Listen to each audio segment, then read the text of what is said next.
Chapitre 10. Le dîner était prêt. Il fut dévoré avec avidité par le professeur Lidenbrock, dont la diète forcée du bord avait changé l'estomac en un gouffre profond. Ce repas, plus danois qu'islandais, n'eut rien de remarquable en lui-même, mais notre hôte, plus islandais que danois, me rappela les héros de l'antique hospitalité. Il me parut évident que nous étions chez lui plus que lui-même. La conversation se fit en langue indigène, que mon oncle entremêlait d'allemand et M. Fridriksson de latin afin que je puisse la comprendre. Elle roula sur des questions scientifiques, comme il convient à des savants, mais le professeur Lidenbrock se tint sur la plus excessive réserve, et ses yeux me recommandaient à chaque phrase un silence absolu touchant nos projets à venir. Tout d'abord, M. Fridriksson s'enquit auprès de mon oncle du résultat de ses recherches à la bibliothèque. « Votre bibliothèque !» s'écria ce dernier. « Elle ne se compose que de livres dépareillés sur des rayons presque déserts. »« Comment ?» répondit M. Fridriksson. « Nous possédons 8000 volumes, dont beaucoup sont précieux et rares, des ouvrages en vieille langue scandinave et toutes les nouveautés dont Copenhague nous approvisionne chaque année. »« Où prenez-vous ces 8000 volumes ?»« Pour mon compte. Oh, monsieur Lidenbrock, il court le pays. On a le goût de l'étude dans notre vieille île de glace. Pas un fermier, pas un pêcheur qui ne sache lire et qui ne lise. Nous pensons que des livres, au lieu de moisir derrière une grille de fer, loin des regards curieux, sont destinés à s'user sous les yeux des lecteurs. Aussi ces volumes passent-ils de main en main, feuilletés, lus et relus, et souvent ils ne reviennent à leur rayon qu'après 1 an ou 2 d'absence. En attendant, répondit mon oncle avec un certain dépit, les étrangers... Que voulez-vous? Les étrangers ont chez eux leur bibliothèque, et avant tout, il faut que nos paysans s'instruisent. Je vous le répète, l'amour de l'étude est dans le sang islandais. Aussi, en 1816, nous avons fondé une société littéraire qui va bien. Des savants étrangers s'honorent d'en faire partie. Elle publie des livres destinés à l'éducation de nos compatriotes et rend de véritables services au pays.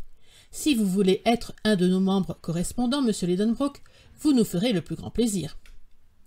Mon oncle, qui appartenait déjà à une centaine de sociétés scientifiques, accepta avec une bonne grâce dont fut touché M. Fridriksson.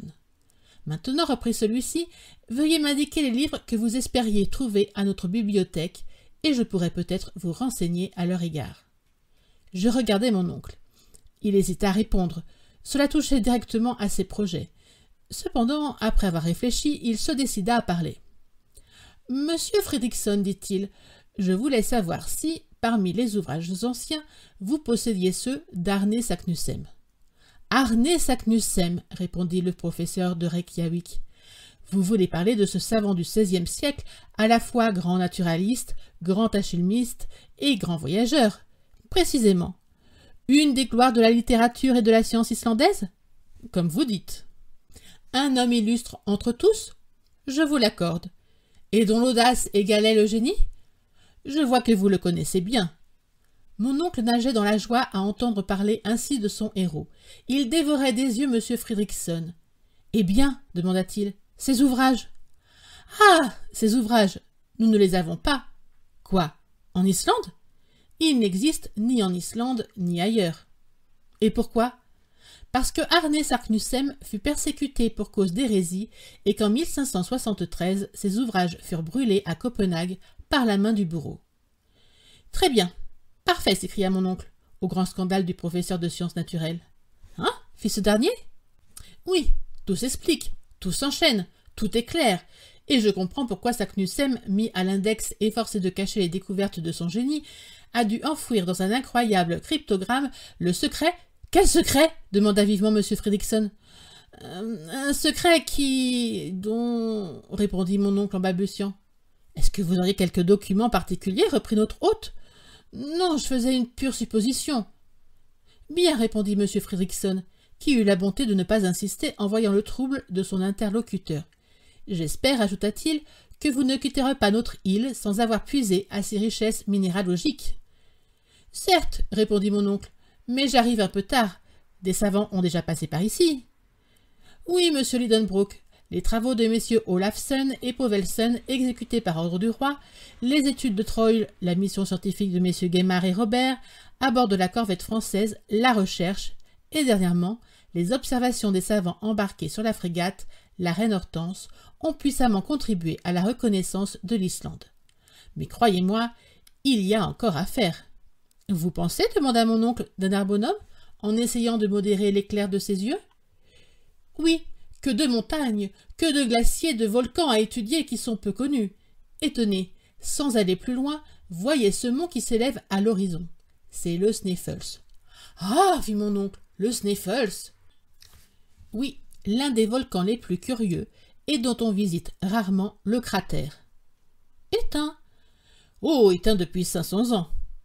Eh bien, répondit mon oncle, qui se croisait frénétiquement les jambes pour ne pas sauter en l'air. J'ai envie de commencer mes études géologiques par comment dites-vous? Sneffels, reprit l'excellent M. Fridriksson. Cette partie de la conversation avait eu lieu en latin. J'avais tout compris, et je gardais à peine mon sérieux à voir mon oncle contenir sa satisfaction qui débordait de toutes parts. Il prenait un petit air innocent qui ressemblait à la grimace d'un vieux diable. « Oui, fit-il, vos paroles me décident. Nous essaierons de gravir ce Sneffels, peut-être même d'étudier son cratère. »« Je regrette bien, répondit M. Fridriksson, que mes occupations ne me permettent pas de m'absenter. Je vous aurais accompagné avec plaisir et profit. »« Oh non, répondit vivement mon oncle. Nous ne voulons déranger personne, M. Fridriksson. Je vous remercie de tout mon cœur. La présence d'un savant tel que vous eût été très utile, mais le devoir de votre profession... » J'aime à penser que notre hôte, dans l'innocence de son âme islandaise, ne comprit pas les grosses malices de mon oncle. « Je vous approuve fort, monsieur Lidenbrock, dit-il, de commencer par ce volcan. Vous ferez là une ample moisson d'observations curieuses.